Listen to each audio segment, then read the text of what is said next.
sometimes when the comments are, well, there's grants out there, that's not necessarily always the case. The governor's budget cuts has the Flagler Beach city manager scrambling for infrastructure funds. Dale Martin says the city had 2 appropriations on the state's $116 billion budget. We asked primarily for 2 projects. The small one was funded. It was for some flood mitigation equipment for some of the city facilities along the intercoastal. That was funded. That was approximately $250,000. But the big ask we asked for was infrastructure. It's for a water main extension and an intercoastal crossing. Martin says it's a critical project. Right now, the city only has 1 water main that services the entirety of the island. So the city was seeking funding. We're planning for it to have a second crossing, because if that one crossing is disrupted by any means, then water service to the city are imperiled. Martin says finding a grant to fund the project will come with a challenge. A lot of the grant opportunities do not apply for what the city was seeking. Some of the grant programs the state offers are so very narrowly tailored that our water main project doesn't meet some of the conditions right now. It's an expansion of an existing system, and a lot of the state programs are seeking to improve water quality and things like that. The city will need to find $1.65 million to fund the project. For Flagler's Morning News, I'm Daryl Moody. Good morning, Flagler County. I'm Rich Carroll. You're listening to Flagler's Morning News on Thursday, June 27th. So that's going to be a great event.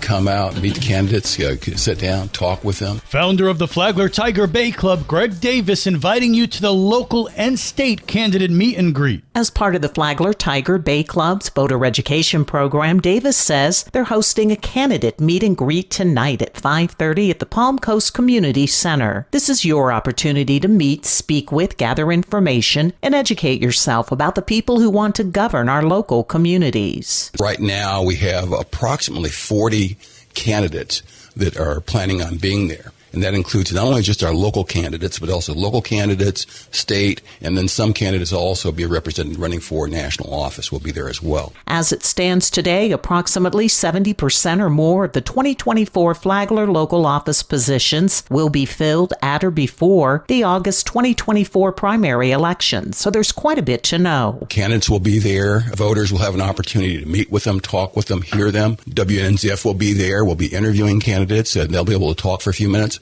We have a media spin room there as well. And a straw poll will be held during the program. The straw poll accomplishes, I think, a couple of things in terms of voter education. One is give voters an opportunity to validate that they are their registration.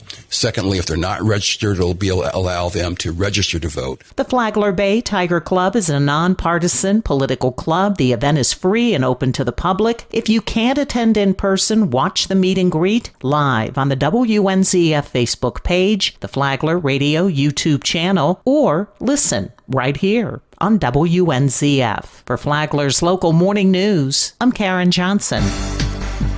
This local news is a service of Flagler County's Toyota dealer, Beaver Toyota, US 1 St. Augustine, here to wow you.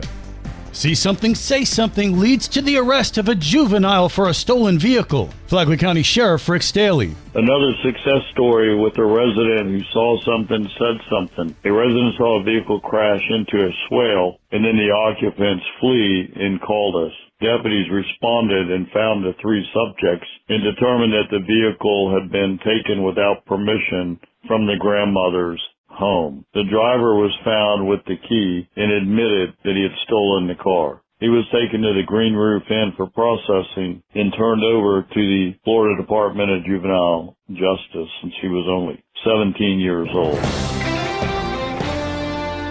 Is there any place that the Flagler Mosquito Control District cannot spray for mosquitoes? District Board Chair Mike Martin said yes. We are restricted by both the state DEP, the Department of Environmental Protection, and the federal EPA on when we can spray. We have to have enough mosquitoes in the mosquito traps before we can spray. There's a minimum count that we have to meet. If we don't meet that count, we cannot legally spray. Martin said that last November it was so dry that they couldn't legally spray for mosquitoes. Your favorite programs here on WNZF or on the Flagler radio app. Tomorrow, if you cannot legally spray for mosquitoes, what can you do? From the WNZF newsroom, I'm Deb Albertson. And now you're up to date on Flagler's Morning News. I'm Rich Carroll.